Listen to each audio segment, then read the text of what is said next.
बिस्मिल्लाहिर्रहमानिर्रहीम, अस्सलाम वालेकुम। हमारे जो बड़े हैं वो कह कर गए हैं कि ज़िंदगी एक सफ़र है और हम आज इस टाइम रात के तकरीबन 11 बजे हैं, सफ़र का आगाज़ करने जा रहे हैं।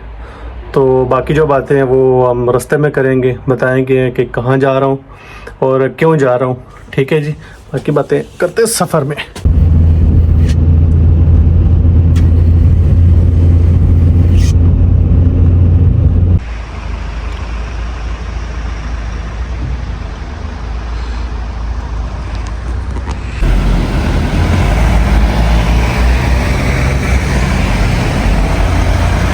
ये है ट्रेन मेरी, ये 4110 वाली RV 4110 वाली फ्रेंड्स 10:33 पे बिनारियों पे जो आएगी वो 5 नंबर पे सफ़र है। वो ट्रेन में बैठ के मैं आपको बताता हूँ कि कहाँ जाना है।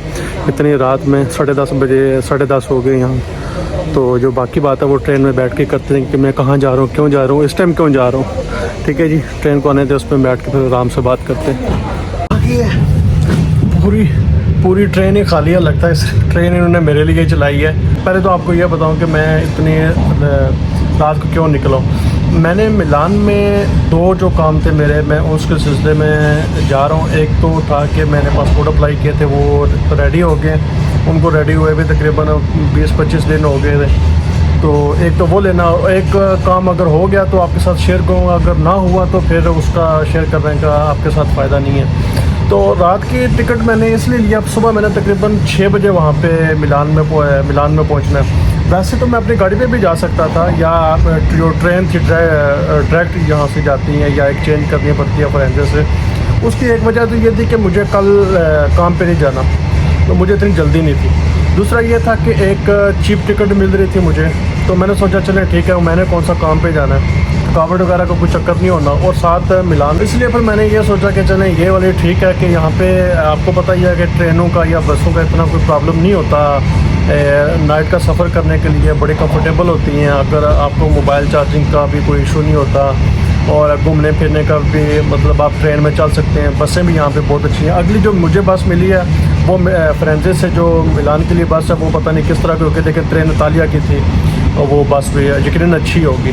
तो बाकी पासपोर्ट कलेक्ट करेंगे, और उसके बाद जो दूसरा काम होगा तो वो फिर आपके साथ मैं शेयर करूँगा। वो भी बहुत ज़रूरी है, तो मेरी दुआ है कि अल्लाह करे कि वो काम हो जाए, तो वो आपके साथ मैं शेयर करूँगा जी। खैर से तो फ्रेंड्स तो आ गया हूँ। अब आगे का जो प्रोसीजर है वो जो बस स्टेशन है वहाँ से वहाँ पे जाने के लिए यहाँ से ट्राम लेनी पड़ेगी।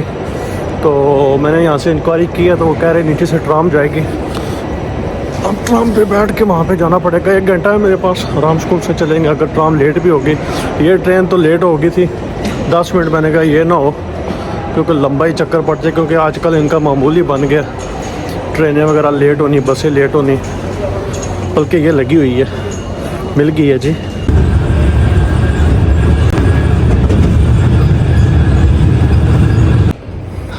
मैं तो पहुँच रहे हैं जी इधर, लेकिन मैं आपको एक बात बताऊँ सीरियसली कि जितना होता है ना कि बंदा अपने जर्नी को, अपने सफ़र को या कोई भी काम हो इतना इजी लेता है, तो उतना इजी होता नहीं। आज फिर मुझे एक सबक मिला कि आप किसी काम को इजी नहीं ले सकते। इतना कॉन्फिडेंस आपके अंदर होना तो चाहिए, लेकिन इतना भी नहीं जो कि जिस पे आप रखते ही नहीं, आपके वो क्या कहते हैं उसको कि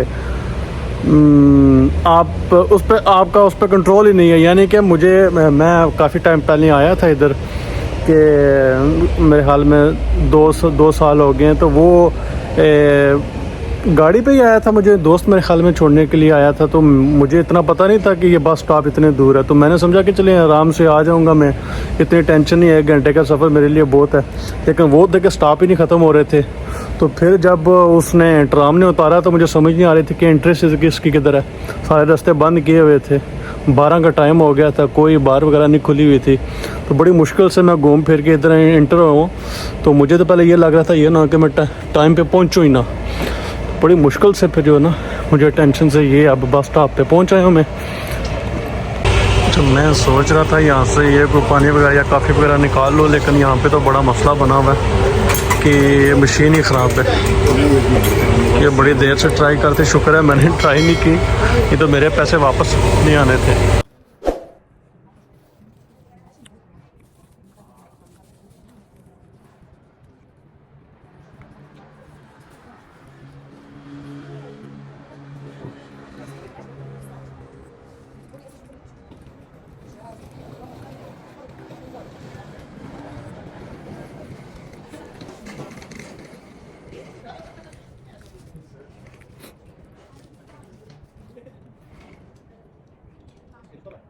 जी हमारी तो लारी आ गई है, 5 मिनट रहते हैं लेकिन आ गई है। आ जाओ भाई आ जाओ। वेलकम बैक जनाब, हम तो पहुंचे हैं मिलान में। अब पता नहीं अब मुँह की क्या हालत होगी, सही नज़र नहीं आ रहा, शीशे में जाके देखते हैं कोई। तो बाकी अभी तो यहाँ पे अंधेरा ही है, देखिए बस 6:30 हो गया, 6:30 बजे पहुँचे। अभी तो सही तरह सूरज नहीं चढ़ा। अभी देखते हो, पहले कोई काफ़ी पीते हैं और उसके बाद फिर जो है ना, फिर वो बात करेंगे तफसील से कैसे आगे जो कॉन्सुलेट है वहाँ पे कैसे जाना है। मिलते हैं जी थोड़ी देर के बाद। काफ़ी वगैरह पी के थोड़ा सा मुँह शूँ भी साफ़ किया है, मुँह वगैरह साफ़ करके तो अभी निकल पड़ा हूँ। जो कॉन्सुलेट है उसने तो ओपन होना है 9 बजे, तो अभी काफ़ी टाइम अभी 7 हुए, तो मैंने सोचा चलें पैदल मार्च करते हैं। यहाँ से तकरीबन 40 मिनट का फासला है, तो मैंने सोचा चलें जी इसी पे ही पैदल मार्च करते हैं। साथ मौसम बहुत अच्छा था, सुबह सुबह बच्चे भी खेल रहे, चिड़ियाँ हैं, कबूतर हैं, तो मैंने सोचा चलें जी पैदल ही निकलते हैं।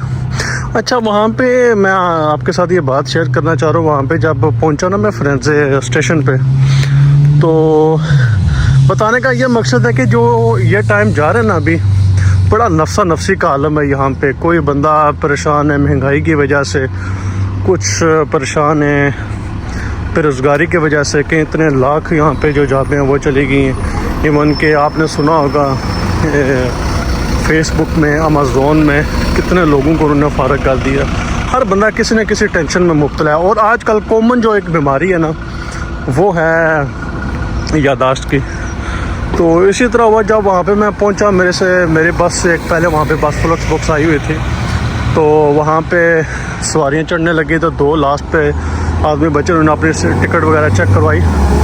तो उसने कहा था ये तो तुम्हारी टिकट आज की नहीं है, ये लास्ट जो नाइट है उसकी है। तो उसने कहा नहीं ये तो आज की। उसने जब डेट चेक की, क्योंकि और जब उसने वो टिकट चेक की ना, तो उसने कहा कि ये तो तुम्हारी गुजर गई, आज तो 23 तारीख है, तुम्हारी तो ये लास्ट थी 22 तारीख की। वो दोनों लड़के बड़े परेशान हुए। अब नेशनैलिटी का नाम लेना कोई मुनासिब नहीं है, तो वो दोनों थोड़े साइड पे हो गए। तो इसमें से एक ने तो उसको कह दिया कि कितने की टिकट, उसने टिकट वगैरह चेक करने शुरू की। दूसरे ने अपनी जेब में हाथ डाला तो पैसे गिनने शुरू करे, क्योंकि ये आपको पता ही होगा कि अगर आप थोड़ा टाइम पहले लें तो वो आपको थोड़े से सस्ती मिल जाती हैं, तो अगर आप उसी टाइम लें तो वो महंगी मिलती है आपको। तो वो दोबारा गया उसके पास पूछने के लिए कि जी कितनी टिकट है। उसने कहा 105 यूरो की है। एक तो लड़का साइड पे हो गया, उसने कहा मेरे पास तो पैसे नहीं है इतने। तो दूसरे ने कहा कि दोबारा चेक करो मेरी, चाहे पिछले स्टॉप की हो जाए, थोड़ा पिछला जो स्टॉप है। उसने कहा कि ठीक है। उसने चेक किया तो 88 यूरो की, 88 यूरो की टिकट थी। उसने कहा चलो ठीक है मुझे दे दो। बड़ा परेशान हो के वो बेचारे ने टिकट लिए, दूसरा टिकट नहीं ले सका। यानी कि इस तरह के यहाँ पे हालात हो गए। हमें शुक्र अदा करना चाहिए जिनका गुजारा हो रहा है और जिनकी जॉब्स लगी हुई हैं, नहीं तो यहाँ पे बहुत बुरे हालात हैं। हर बंदा किसी न किसी परेशानी में मुब्तला है। अल्लाह पाक की है कि सब पे करम करे।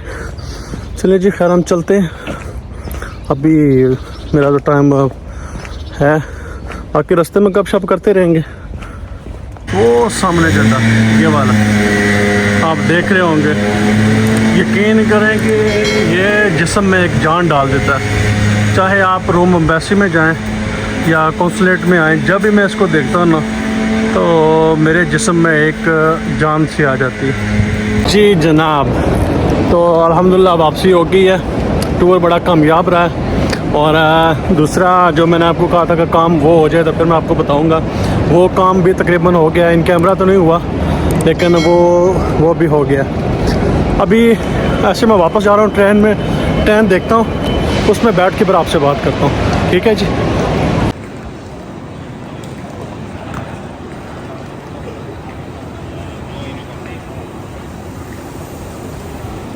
अच्छा, मैं आपके साथ उस वक्त बात करना चाह रहा था मिलान में, लेकिन जैसे मैं ट्रेन में बैठा था बहुत ज़्यादा रश हो गया तो फिर बात नहीं करनी हुई। साथ में इतने लोग भी थे और थकावट भी बहुत ज़्यादा थी। 36 घंटे हो गए मुझे मुसलसल जागते हुए, अभी भी मैंने घर नहीं पहुंचा तकरीबन, और 3-3.5 घंटे मुझे लग जाने। खैर वो ऐसे था कि आज का दिन मैंने इसलिए चूज़ किया था कि इसकी 2 वजूहत थी। एक तो ये था कि मैंने पासपोर्ट रिसीव तो करने ही करने थे, लेकिन उसके साथ साथ ये भी था कि आज जो मिलान कौंसलेट में थी वहाँ पे एक कचहरी थी, वहाँ पे जितने भी जो नोटिस जारी हुआ था उसमें जितने आपको कोई शिकायतें हैं, कोई आपने कोई चीज़ें हैं जो आपकी हल होने वाली हैं जो हल नहीं हो रही थी, तो उन्होंने नोटिस जारी किया हुआ था आज फ्राइडे को 24 तारीख को, 24 फरवरी को। तो मैंने ये सोचा कि वैसे तो हम शिकायत वगैरह करते रहते हैं, सोशल मीडिया पे करते हैं, आपस में करते हैं, क्यों ना हम वहाँ पे डायरेक्ट जाके जो वहाँ पे कौंसलेट मैडम है वहाँ से उनसे बात की जाए। तो वहाँ पे हम जब गए तो पहले तो मैंने पासपोर्ट वगैरह रिसीव किया, कोई 10 बजे का टाइम था। उसके बाद मैंने उनसे बात की, मैंने कहा जी मैं बात करना चाह रहा हूँ, सुना कचहरी है। तो एकदम से उनका रवैया थोड़ा सा चेंज हो गया, क्या बात करना चाह रहे हैं, क्या बात करेंगे। मैंने कहा जो भी चले हैं बात वो मैं करूँगा उनसे मैडम से, लेकिन कितने बजे कचहरी है। तो उन्होंने कहा जी वो मैडम अभी आई नहीं है, हालांकि 10 का टाइम हो गया था, 10 का टाइम उन्होंने दिया हुआ था। तो खैर उन्होंने कहा कि 2nd फ्लोर पे है, तो मैं आपको ले चलूँगी, बाकी के साथ भी आप बात कर लें। ये तो चले ज़्यादा टॉपिक है, इसके मैं नेक्स्ट में वीडियो बनाऊँगा। जो बताने का ये था कि क्योंकि मुझे ऐसा अच्छा नहीं लगता कि मैं वक्त से पहले मैं आपको ऐसे बातें कर दूँ, फिर लोग बाद में कहते हैं कि जी नंबर बनाने के लिए या व्यूज़ करने के लिए या वैसे अपना नाम बनाने के लिए ऐसे करते हो। तो इसलिए मैंने मुनासिब समय अगर काम हो गया तो ठीक है, अगर ना हुआ तो चलें, फिर बताने की ज़रूरत नहीं, मैं आपसे सॉरी कर लूँगा कि वो जो दूसरा काम था वो नहीं हो सका। उसकी एक ये रीज़न थी। दूसरी मेरी पूरी कोशिश थी कि इन कैमरा में जो वहाँ पे मुतलका बंदे हैं उनसे इन कैमरा में चंद चीज़ें थी वो पूछने वाली। एक जो था मोदना वाला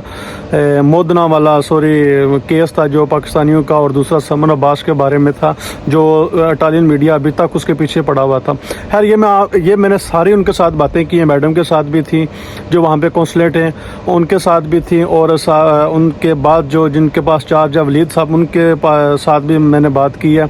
वो मैं आपको अगले व्लॉग में मैं आपसे गुजारिश करूंगा, अभी से मैं गुजारिश कर रहा हूं कि आप वो नेक्स्ट 2 दिन के बाद मैं इंशाल्लाह वो अपलोड करूंगा और आपने बड़े ध्यान से और गौर से सुननी है। ठीक है, तो तब तक के लिए इजाज़त।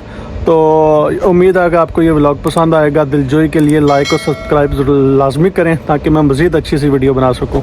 ओके जी, अल्लाह हाफिज़।